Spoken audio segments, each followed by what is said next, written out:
Hi everyone, welcome back to the Piston Show. I'm Kashi Dillon, and today we have here with us the 2024 Triumph 900 GT Pro. I'm shooting this video on December 20th, so chances are by the time you watch this video it's going to be January, and you're probably wondering why are we just producing this video, our review of the 900 GT Pro. Well, honestly, even though the bike was launched in global markets at the early part of 2024, it had just reached Malaysia somewhere in May or June of 2024. And the problem with us getting motorcycles in Malaysia is that we have to wait for the sales team of a particular brand to go out there and secure sales and such, and once they are done doing whatever they do, only then does a motorcycle trickle down to us to review. So hence why you're only watching this video now.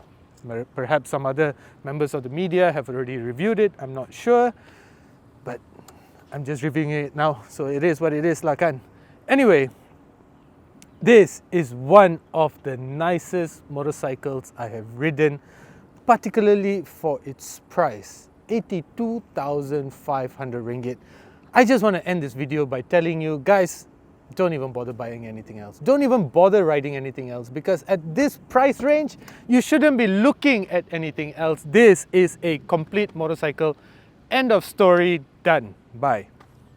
Just joking. Anyway, it is such a nice motorcycle that of course I have to tell you what makes it so nice lah. Anyway, if you've been following this channel, you would have noticed that we published a video about the Triumph Tiger 900, I think it was also a GT Pro, but the Aragon edition, and I loved it. However, it wasn't complete. It had some vibrations that you picked up at higher speeds, and even though it was quite nice, I really liked that as well. But this is nicer, so much nicer, especially for its price range lah. I feel bad just sort of, I have a couple of things that I don't like about this motorcycle that I'm going to tell you about later, but I kind of feel bad just saying all the bad things about this bike, because at 82,500 ringgit is just such a steal. And if you're watching this from other markets, that at 82,500 ringgit probably puts it about 25,000 US dollars, less than that.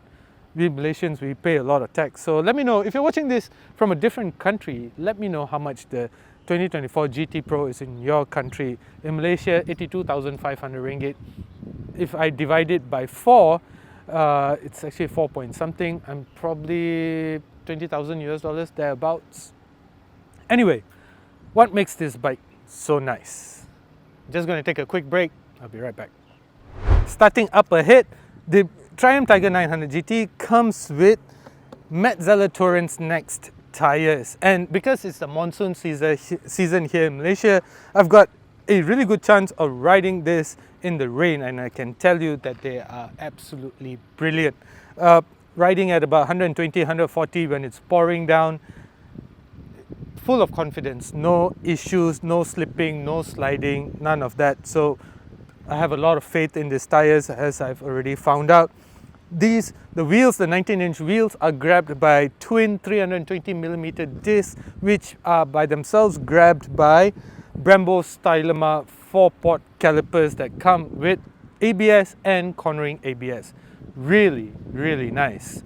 So anyway, then the suspension duties up ahead, the forks are manually adjustable. They're brilliant. In fact, I would say that the suspension system on this bike is borderline plush. It's really, really nice.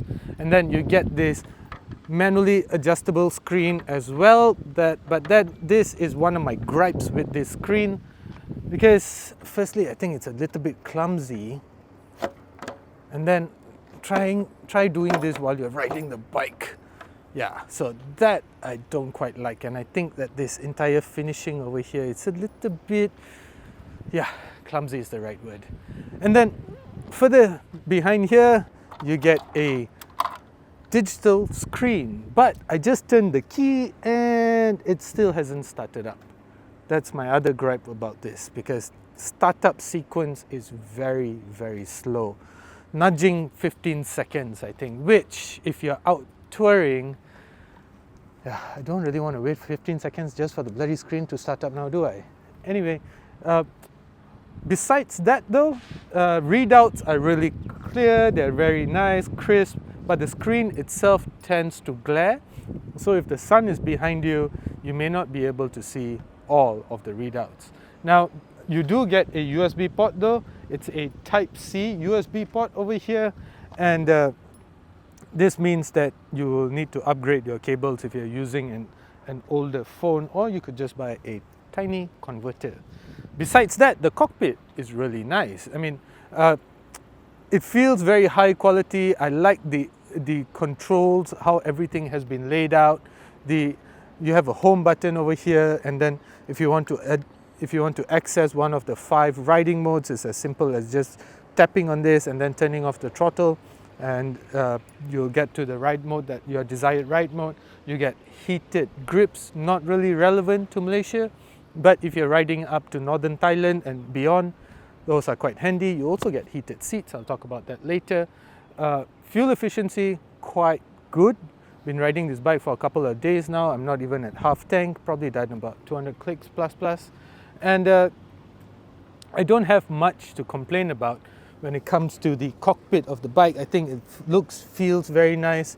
And the seat though, the seat is just, I wish it was softer, just slightly softer. It is nice. I wouldn't complain too much about it. I've had bikes that were worse, but in terms of padding, I wish it was softer, slightly wider for wider bumps, and I wish this part over here was slightly narrower, because right now when you want a flat foot, you sort of just rub up against the inner part of your thigh.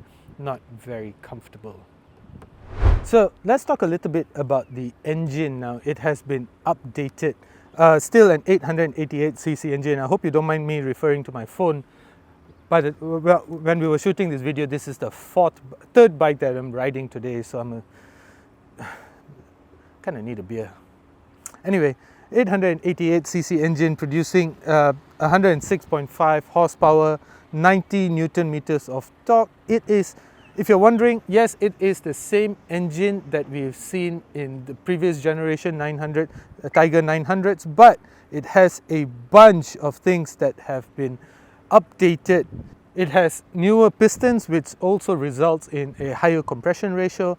It also has new cylinder heads with larger inlet ports, new inlet and exhaust camshafts, new and longer intake trumpets, and my favorite here is a new exhaust header assembly as well as a new silencer.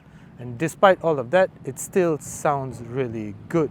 The Multistrada Enduro distracted me, but let's get back to business. Let me let you hear how good this bike sounds, because as compared to the Aragon edition, this sounds so much better.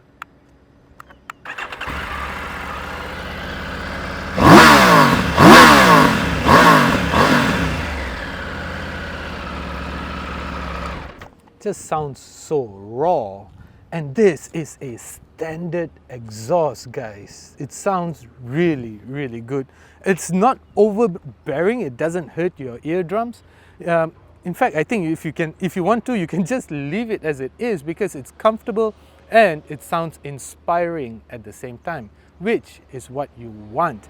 Now, I really like the updates to the engine, because power delivery is just monstrous. Right from the lower part of the rev band, even at 5th or 6th gear, you get access to so much power from very lower down the rev band, and that means that it's just such a comfortable bike to ride, because you don't have to shift all the time. So you just can rely on a wave of torque, and coupled with the suspension, it's just such a nice, comfortable bike to ride. But the star of the show over here is, of course, the updates to the engine, but the quick shifter on this bike. This is got to be one of the best quick shifters in the business. It's just so precise, so quick, and shifts are just a very tiny click away. So in that sense, I think this entire powertrain coupled with the suspension system And at 82,500 ringgit, it's unbeatable. So in that sense, I think when it comes to value for money, this is the best package that you can get for that money. Now, the rear suspension of the bike deserves a special mention as well. It's electronically adjustable for preload and damping, and is just a couple of clicks away. So you click on the home button. If I click on the home button, for example, it takes me here and you get preload and damping. And this is the switch right over here that you toggle with. Now the problem with this switch over here is that it's just too close to the indicator switch, and this sometimes, especially when you want to turn in a hurry, you sometimes mistake this for the indicator switch. So that's something to look out for. Anyway, this is your preload, and you get multiple modes over here. You get rider, rider pillion, rider luggage pillion. Fantastic. And then after that you get damping. Damping, you can either put it at extremely stiff in sport mode or at extremely comfortable. Check out the number of variables that you have to play with. And when you put it in normal, it's already very, very plush.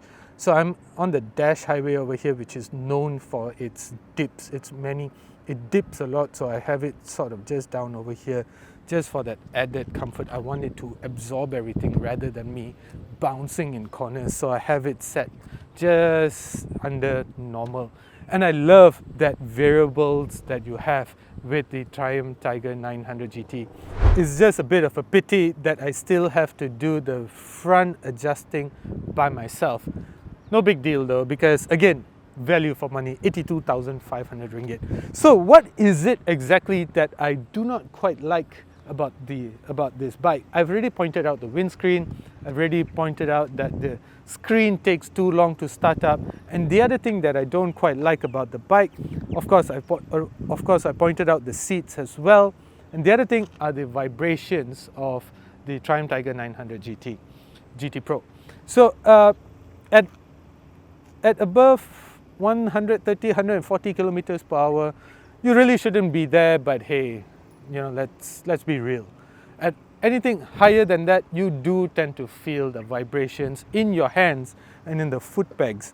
So that, I guess, it's not as bad as the previous generation one. Of course, it has been ironed out already.